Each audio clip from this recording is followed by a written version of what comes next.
Hello, everyone. Welcome back to another episode. And today we have a very special guest. His name is Olufemi. We are going to go through a series of Scrum Mastery interview question and answers. And Olufemi is going to be the one providing answers. Olufemi has many years of experience as a Scrum Master, as a project manager, and as an Agile coach. And I'll let him pretty much introduce himself. So, Olufemi, why don't you go ahead and introduce yourself? Hi everyone, good afternoon. My name is Olufemi. I currently have more than 5 years of experience in Agile world, using employing Agile approaches to actually solve business problems, enable organizations to implement the Agile mindset in product delivery, product design, and also as in implementation of strategic business ideas. Currently, I work with Dodge Construction Network, and most of my work centers around self-organizing teams, having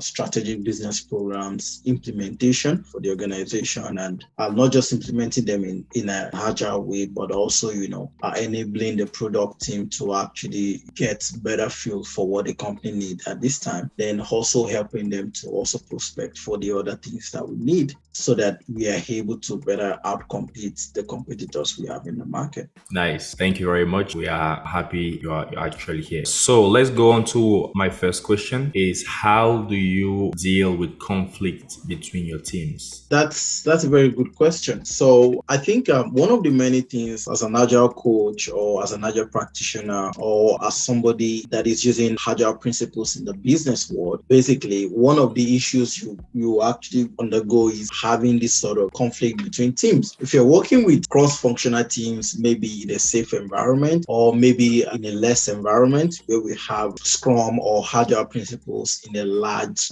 organization, what happens is that you might have this sort of what I call a duplication of effort. Now, you can reduce that by reducing the dependence of each teams on what Team A is doing on what Team B is doing. When that is done, what happens is that helps to give some sort of flexibility on what Team A can do successfully that can be incorporated into what Team B is currently doing or what Team B is focusing on. We also encourage different agile coaches and professionals to have what we call open source conversation, either in their PI iteration planning or also in looking at the status updates meeting at a higher level conversations with some of either the program manager in charge of the agile release train or either the product owners in each one of those Scrum teams. Now, what happens is that if that occurs periodically, a Scrum Master can actually help to actually facilitate such conversations, either in the conduction of a release train engineer. And what happens is that can help, each team to understand, okay, this is where my team comes in play. This is the update on the progress that Team B is doing. And then this is what we can use from what Team B has done to actually incorporate it into our work and then,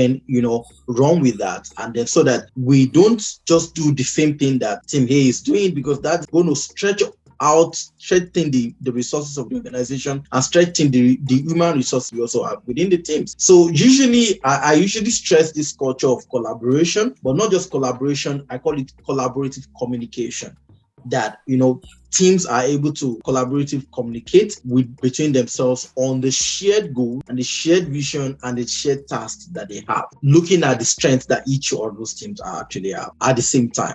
That really helps. Nice, beautiful. Next question will be how do you encourage the concepts and the practice of self-organization within your team? I think one of the ways of resolving conflict for number one question is this actually. An ideal agile team should be self-organizing, should be able to conceive a goal in mind, should be able to break down those goals into different tasks, and then should be able to do those tasks in an incremental manner, and should be able to test their progress on each one of those tasks against a measurable metric. And then they should be able to certify based off of the specifications of the end user that the products that they're actually churning out meets the specifications and the goals set out for which they set out for at the beginning of the project. if that is the case, it means that an Agile team, as a Scrum Master, we need to have not just a high-level understanding of what the task is, but we also need to have this sort of understanding on where each professional, where each developer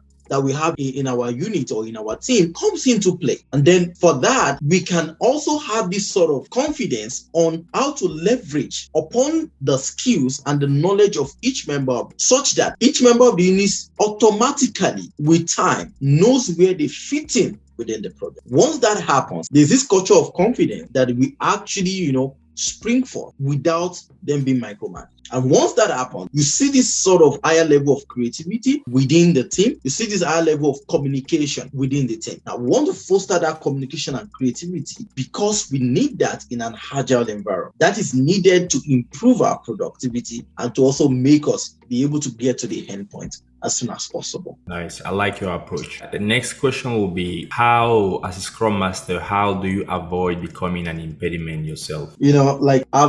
I think I said this thing last week when communicating with a few of my friends, and I was like, there's so much that you can do as a Scrum Master that you begin to think that you are like the foreman. Of course you're not. You're not the foreman. You are not a compliance officer. No, that's not what you are. Like, you're not a quality assurance officer. No, what you are is to understand your team and bring out the best from your team. There's so much you can do that when you begin to overdo what you're, or I won't say overdo, I think when you begin to take a wrong approach, you're doing what you're not supposed to for the wrong reason. You're doing the right things for the wrong reasons, or the wrong things for the right reasons. Then what happens is that at some point you begin to impede the progress of your team yourself. Again, I think where that comes to play is understanding and gauging the agility of your team when you first join the team. You first need to gauge the agility of your team and assess their agility level. You want to know if this team is a young team that is still pretty much trying to learn about Agile. When you set your expectations so high,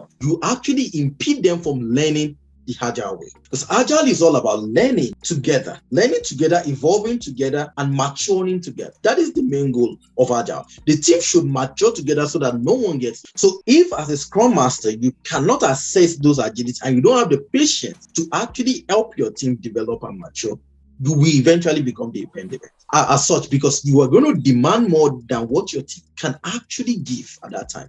Or you're going to set your expectation more than what your team understands. What your team members don't understand, they cannot do. They cannot. I mean, we don't expect people to do what they don't know. So we have to have this sort of patience and know-how and the sort of fortitude to actually systematically, let those that work understand this Agile thing. And then when they understand that, they can begin to, work along that line of mindset, because Agile is a mindset. When they have that, you have this sort of flexibility more in your team. And then because you have more flexibility in your team, then you begin to see people, having this sort of confidence and this sort of being free, within the team to actually bring in ideas, to actually bring in solutions to what is needed. If you are not patient enough to see that, if you don't know how to actually nurture your team, you're going to become an impediment at the end of the day, because your team is not going to mature. Agile-wise, they're not going to mature. Nice. My next question, and that's going to be my last one for this interview. How do you gain the knowledge of not just products, but also the organization's mission, the organization's scope, the organization goals? This is usually for whenever you just recently join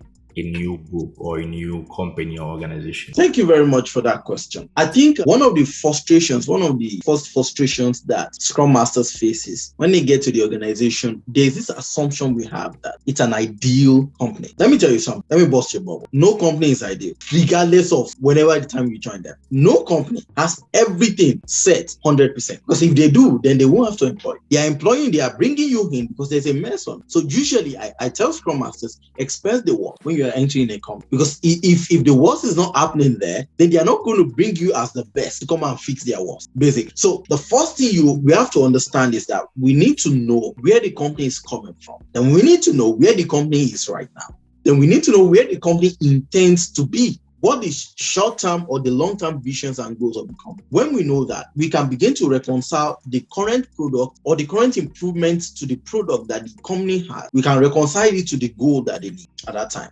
I give you an example. The firm I worked with before I started working with was an healthcare insurance firm. And they were trying to roll out, when I came on board, they were trying to roll out new products for healthcare insurance in some states in the US. Now, as a new player in the market, they wanted to toe the traditional healthcare insurance line of product. And if they did that, it would have been difficult for them to compete with the big Aetna, Cigna Group, Blue Cross and Blue Shield. Those are very, very, very big brands. Because of that, when I came in, I realized that the vision and the short-term vision of the company is to get affordable healthcare insurance, that an insurance that has affordable premiums. Already, that sort of rollout with a traditional method is going to defeat that. We began to think about how do we do an out of network sort of benefit system, whereby we, the insurer, we are taking minimal, and the person that is buying it is also paying less for the higher value that they have. That is a more better system. But we'll not be able to suggest that if we didn't understand that this company,